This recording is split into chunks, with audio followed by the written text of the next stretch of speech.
The 2019-2020 Premier League season is over and Liverpool came out on top for the first time in over 30 years, boys and girls. But will they make it back-to-back titles as the 2020-2021 season is just around the corner? Or will another club come back in and regain the title? We'll talk about it and more next.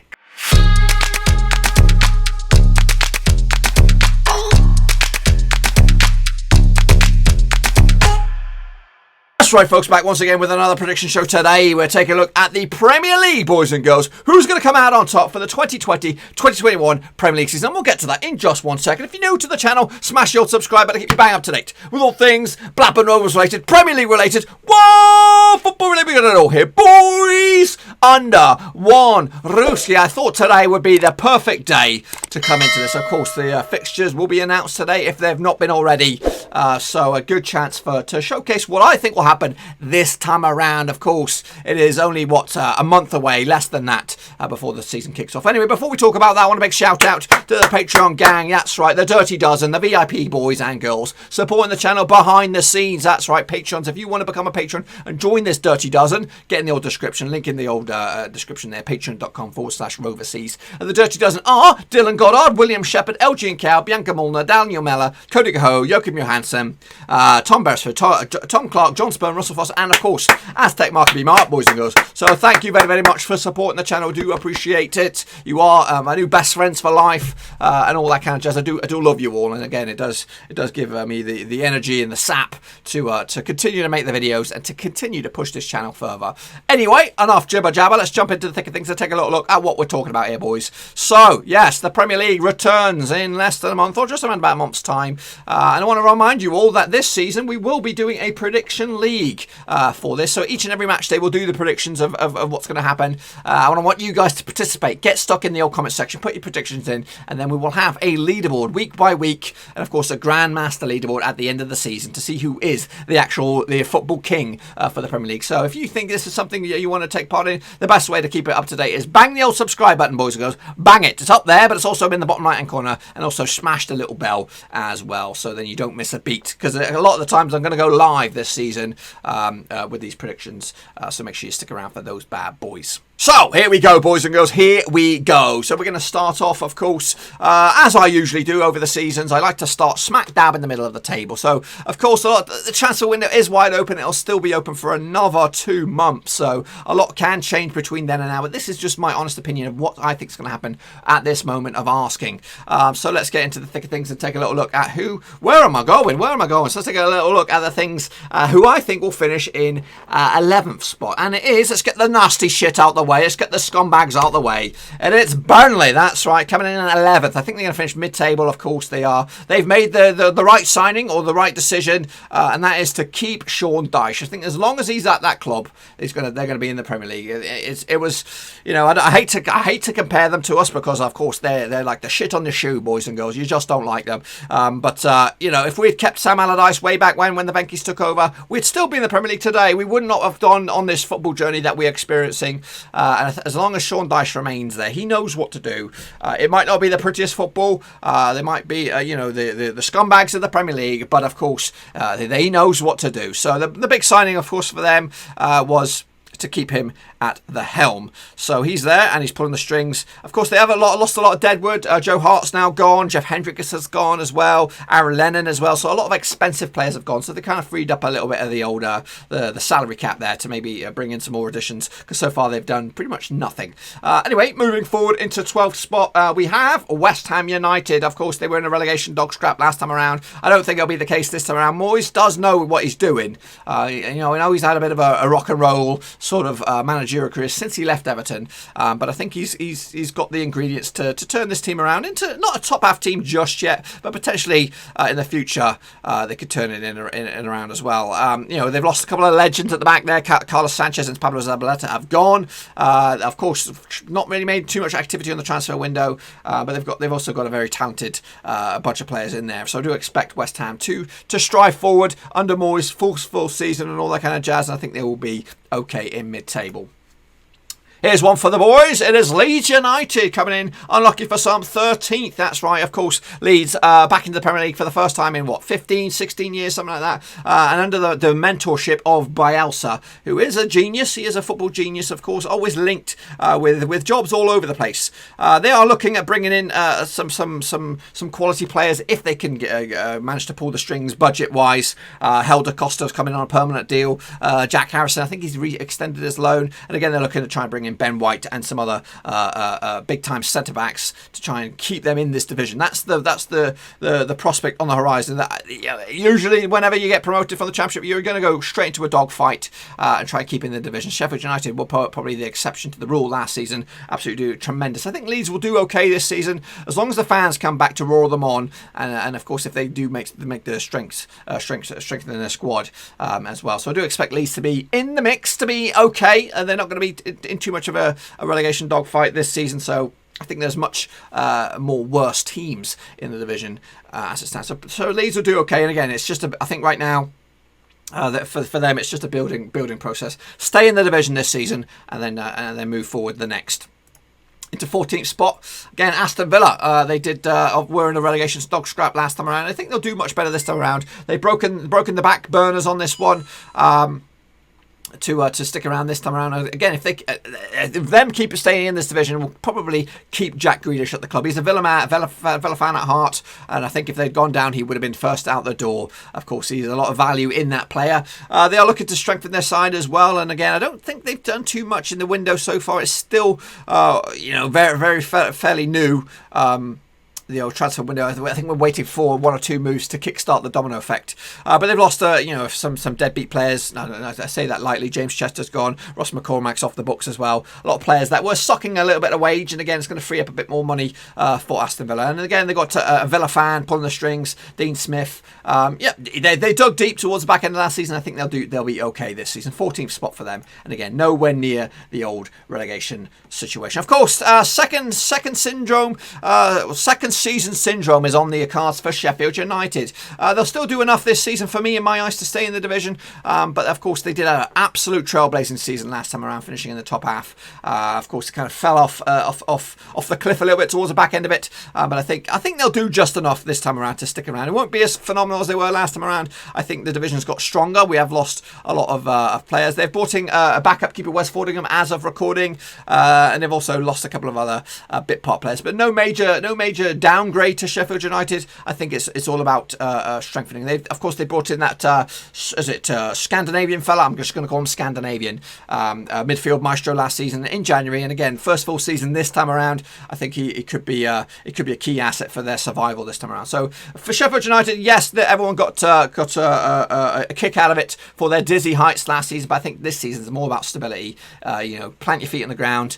Everyone, it's kind of Wilder came in there with his dazzling tactics and kind of stunned the Premier League, but I think this time around the clubs are going to be more wise, more up to it this time around. I think Sheffield United will struggle, but they'll still be around for the end of the season. And moving forward, we have the Tomb. That's right, of course. Turn the clocks back 6-8 weeks ago or whatever it is, and I would have had these guys in the top 8, of course, with the money, but now it's stuck with Steve Bruce and, of course, the bumbling Ashley. So, to be honest with you, they could go further down than this, but I think Steve Bruce is relishing this opportunity at managing his boyhood club, Newcastle. I think they'll do okay. They're not going to rip up trees or do anything crazy as well. I think, have they been busy in the transfer? Let me just have a quick scan. They've not really.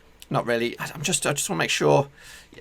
Yeah, I haven't seen much, to be honest with you. Of course, there was a lot of talk for transfers coming in and out. Should the money have arrived, of course, the takeover has stumbled, and they're looking now to try and bring somebody else in to take over the club. And again, we'll have to wait and see what kind of finances and stuff available. So that's why I have them at the moment 16th. But again, that will be okay. They'll stay in the division for another season as well. Moving forward, we have Fulham scraped through the sneaky back door of the playoffs, ousting Brentford in the process. It was, of course, to be honest with you, I think the best best footballing team lost that one. I think the majority of us wanted Brentford to go up there, but credit to Parky boy. He's got the. It's a quality team, is Fulham. They're definitely too good for the Championship, and keeping the likes of Kearney, Mitrovic, and of course some of the other the key players involved at Fulham and Roddick between the sticks is going to be huge for them this season. And I think that they're just going to scrape in there and just going to keep themselves alive. I do see a lot more weaknesses in some other teams this time around, but I think Fulham will just about do it. Again, keeping the manager, keeping sane. Don't go spending your money like you did last time. Don't go walloping hundreds of millions of pounds to stick around in the division. It's not worth it, because then you're going to be stuck with a huge wage bill, and if especially if it doesn't succeed. So yeah, Fulham, keep your heads this time. Don't go crazy with the money. Play it sensible, and you'll be all right. Where are we? Sorry.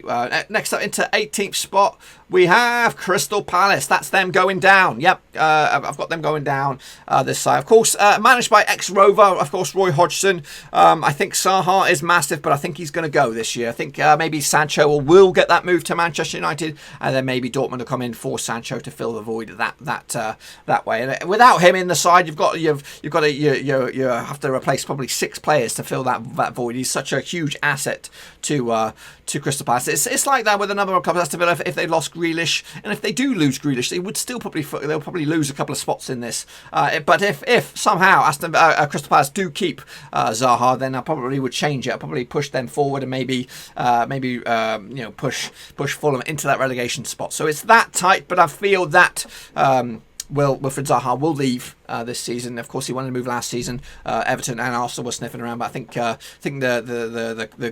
clubs that are looking at him have increased, and of course he's just got another season under his locker, and he did prove to be a good player for Crystal Palace last time around. So Crystal Palace going down. Who's joining them? Brighton, yes. This is a controversial one. I did have them going down last time around. I think they've strengthened as well. They brought in Adam Lallana, which I think is an absolute pickup. He is, of course, on the wane age-wise, 31 years of age or something like that, but he's still a good player. They've also brought in Joel Veltman as well from Ajax, and of course, I do expect a lot of drama with their centre backs. Lewis Dunk is on the verge of possibly going to Chelsea.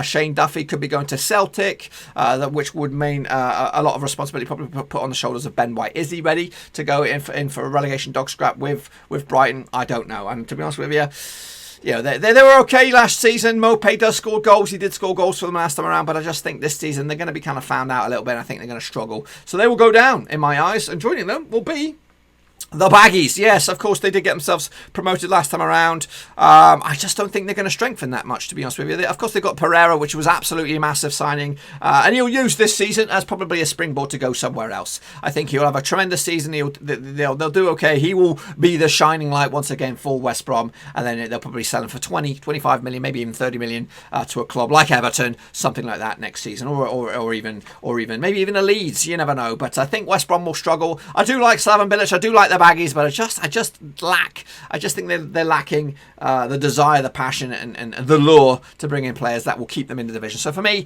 West Brom unfortunately will go down. Yes, that's right. So just the one of the 3 teams who got themselves promoted will go down. What about the top half of the table? Let's take a little look then, shall we? Into 10th spot, it is Southampton. Yes, I do like Southampton. They are doing bits right now, transfer-wise. They brought in Kyle Walker-Peters and Mohamed Salsu, who was also a quality pickup from Real Valladolid. Players going out. Of course, they lost Holzberg to Spurs. That's a big loss for them. But if they bring in McKinney, who is from Schalke, an Americano player, that would be an absolute flipping pickup and a half. I rate him highly. I'm quite surprised no top 8 clubs are sniffing around for him. And again, I think the money is right. If that works out, then I think they've got themselves a player. But of course, these are all ifs, ands, and buts and maybes. If they don't get McKinney, then of course they've got a bit of still got the massive void in the middle to fill. But I still think under Hasenhüttl, Southampton will go far this season, and they will be in the top half of the table again. And again, it's actually quite good and bad for Southampton, because of course they did very, very well with Pochettino. It actually got attention for Pochettino, and then he made the move to Spurs. So Hassan Hutel could, cut his teeth here in the Premier League with Southampton, and again he might move on to the likes of a top 8 club. Maybe maybe if Newcastle do get money, they might go in for him. You just don't know. So yeah, every cloud has a silver lining, that sort of jazz. Anyway, Southampton 10th for me. Into number 9th, it is Wolves. Of course, no European football this season, but they did have a long season. Apparently they're going to miss out on a bit of a delayed start for them. They're going to have to start just like everybody else. Not much news in the transfer world at the moment, but they're always linked with players. They could, of course, at a top half finish, I think, to be honest with you, they do want to kick on another level and break into that top 6, top 5, top 4, and this could be an opportunity for them to do that. If they play their cards right, they may challenge for European spots again. But to be honest with you, I just think the teams above them, it is a tight top 6 and beyond. I actually struggle from 8th onwards. It's so tight, and unfortunately, some teams have to suffer. I have got a bit of a wild card in that top 8. Is he next? Are they next? Yeah, it is next. Everton are up 8 with Ancelotti. I think, you know what, he is the man. He knows a lot of the clubs above them rely on bringing in the players, the likes of Chelsea with Lampard. If I had a choice, realistically, if I were to give Lampard 100 million, if they was both managing the same club, Ancelotti were Manchester United manager, and he had 100 million pounds, and Lampard had 100 million pounds at Manchester United, I'm just saying, I would go with Ancelotti. He is a good tactician. He's a man. He knows his stuff. Lampard is backed financially, and he's relying on bringing in the talent. Everton, I'll have to work with what they got, and I'm sure they will bring in some players, and under the right tutorship, mentorship, they should do very, very well. And for me, I think they're going to finish 8th in the season. They brought in Nkunku from Marseille. That's the only deal I can see at the moment. A lot of players going out, like the Niasi's gone out, Schleidling's gone to Nice, which is very, very nice. Baines has packed it in. Skeltenberg's gone to Ajax and playing games, and Kieran Dowell's gone to Norwich, who did very, very well last season on loan. But besides that, not much ins. We do expect some activity as well from Everton at Goodison Park, especially with Ancelotti at charge. He will expect some money, and again, I do expect them to finish very high, 8th in the table. Next up in 7th, we have Leicester City. Of course, they were so close to finishing in the Champions League last time around, but of course this time they will have to settle. I think they're in the Europa League. No players in so far, no major casualties either, just a couple of bit part players who have been released, but to be honest with you, I do expect Leicester under Rodgers, with the pace, with the dynamics, and the way they play, to cause problems for the team. Any dreams of top 4? I don't think it's going to happen this time around. They had their chance. They had their Indian summer sort of thing at the top fight, but unfortunately this time around they're going to have to compete with the boys. And again, they are got to focus on other endeavours with Europe as well, so that could be an extra strain on the resources for Leicester. Next up we have Spurs. Now this was a difficult one. I actually think Spurs could do very, very well. They've also got the sidebar of the Europa League as well. And you know what, they could do very, very well. They brought in Holzberg, of course, and Joe Hart, backup goalkeeper, third string, perhaps, maybe even second string. And they've lost of Kyle Walker-Peters, who probably wasn't going to be in the first team. There's some other players have been released. Jan Vertonghen is a big loss at the back. They'll look to try and bring that replacement in for that. Michael Vorm, backup goalkeeper. That's why Hart's in there. Troy Parrott's gone out to Millwall, which I think is a good loan for him. So has Oliver Skip gone to Norwich. I think they'll get games out there as well. So a lot of the young future players for Spurs are making the move, so surely Mourinho and co will be bringing in some players as well, and I do expect them to compete. It was hard sticking them in 6th, I think, because of the likes of Man United, Chelsea, Liverpool, Man City and all that kind of stuff have got the European Champions League football. They might be an actual distraction for them, and the likes of Tottenham and Arsenal could make amends for their busy schedules, fresher legs and all that kind of stuff, especially after the season that we just had. But anyway, I'm going to go with Spurs into 6th spot. Yep. That could push them further, but I'm going to go with that. Into 5th, yep, Manchester United. This one's a hard one to take. I don't like Man United, but I think things are going well with them. They're Bruno Fernandes was a quality signing as a true leader. I think he should be wearing the armband, if I'm truly honest with you. He might not be English, might not be his native tongue, but I think he could do a better job than Harry Maguire as Capitano. So I think they need to make that structural change within the team, and then they'll have a real leader, because you see it in his face. He's commanding. He's dictating, he's pulling the strings, all over the place. And without him, massive loss. Of course, now they are trying to pin their hopes on Jadon Sancho to add that bit of zing on the wing. But I don't know if that deal will go through. It probably will go through, but even with that, and of course they do have a very, very exciting tree up top with Greenwood, Martial and Rashford. They've got all the ingredients, Pogba as well. But the one thing they do lack is a manager. I think Ole Gunnar Solskjaer is riding his luck at the moment. And I think he will be given this season. And then if the shit's hit the fan come December, he could be out of his job. And then who knows? The likes of Pochettino, depending on what is going on with him, Conte, what's going to go on with him. Dare I say Sarri-ball? I don't know. Something, there are some decent managers out of work right now, and they're looking for a job just like this one. So, be prepared for this one. Of course, Agallo, has he signed on for a little bit longer? They've lost Alexis Sanchez. Tahiti Chong's gone out to Werder Bremen. Gomez has been released as well. I think he went over to France or something like that. I can't really recall. But yeah, they are pinning their hopes on Sancho. It's not over the line yet. Could it be over the line the next day or so? We'll have to wait and see. It could actually be It could actually be happened by the time the fixtures go out. So I'm actually recording this on the Wednesday just to let you know. Man United, they lack the manager. They've got the ingredients. They just need that special recipe. And unfortunately, they're not going to have it this time around. Into fourth, we have Arsenal. Yeah, Arteta showed the desire last time out. He did win some silverware with the FA Cup. Aubameyang, biggest signing this club will make this season, tying him down for another couple of seasons. The guy scores goals, guys. He does score goals. He scores goals in Dortmund. He scores goals in the Premier League. He is getting on a little bit, but hey, he doesn't stop Jamie Vardy banging in the balls in the back of the net. I think they'll do very, very well. Bring on in Willian as well, and if they get the pass, the Gabriel fella from Lille, I think that's a massive, massive signing as well. Signing of intent as well. Willian, good option as well. Picking up from your neighbours, Chelsea is a bit of a slap in the face for Chelsea. Again, a lot of people would say he's on the wrong side of 30, or the wrong side of a footballing career past his peak, but you can still get some quality service out of a man just like this. Arteta starting to reel the changes in at Arsenal, and again, full season now. I think it will be a good season for Arsenal in the end. Power 4 back in the Champions League. They don't have European football they do have European football actually. Of course, they won the FA Cup, but I think they'll do okay this time around. Next up, we have into third. It will be Chelsea. Yes, despite my, I don't agree with Lampard being manager. He did okay last season.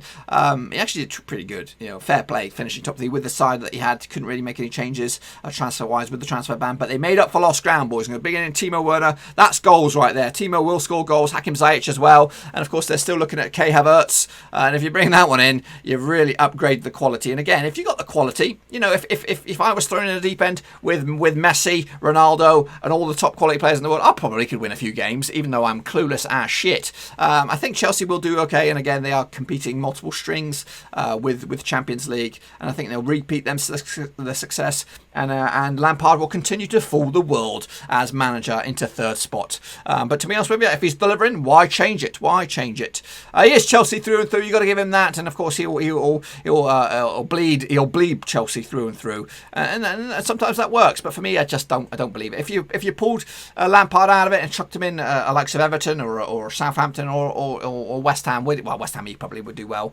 But you know what I mean, a club that he's not really affiliated with, he probably wouldn't do that well. Moving forward into the Power 2, it is, of course, dare I even say it, Manchester City. And, of course, I'm going to go with Liverpool. Going to remain at Liverpool. Of course, they are the champions. Manchester City, of course, got themselves handed to a plate on the old Champions League exploits. I think if they'd won that, then the hoodoo would have been lifted, and then everybody would be coming out roses. Of course, there is maybe a little bit of discontent between some Manchester City fans with Guardiola. They have brought in Nathan Ake, Ferran Torres as well from Valencia, and Pablo Moreno from Juventus. They lost Leroy Zana, David Silva as well. Claudio Bravo has been released.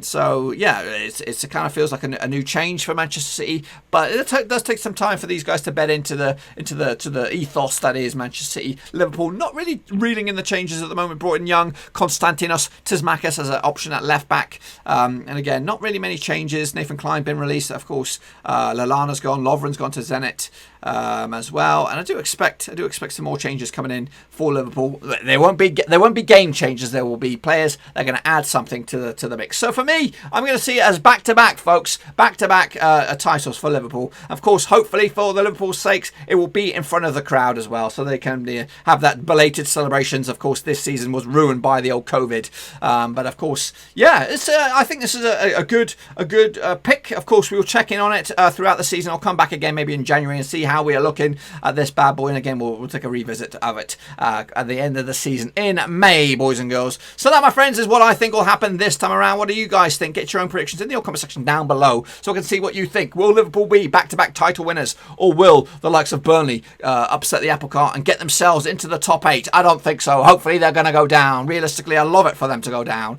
But that, my friends, is all I've got for you. Hopefully you enjoyed the video. If you did, smash that thumbs up. Please give the video some love. Hopefully we can get over 100 likes on this bad boy. That's a bit of an ask, but I do appreciate it. Of course, if you are new to the channel, bang the old subscribe button and bang the little bell so you know,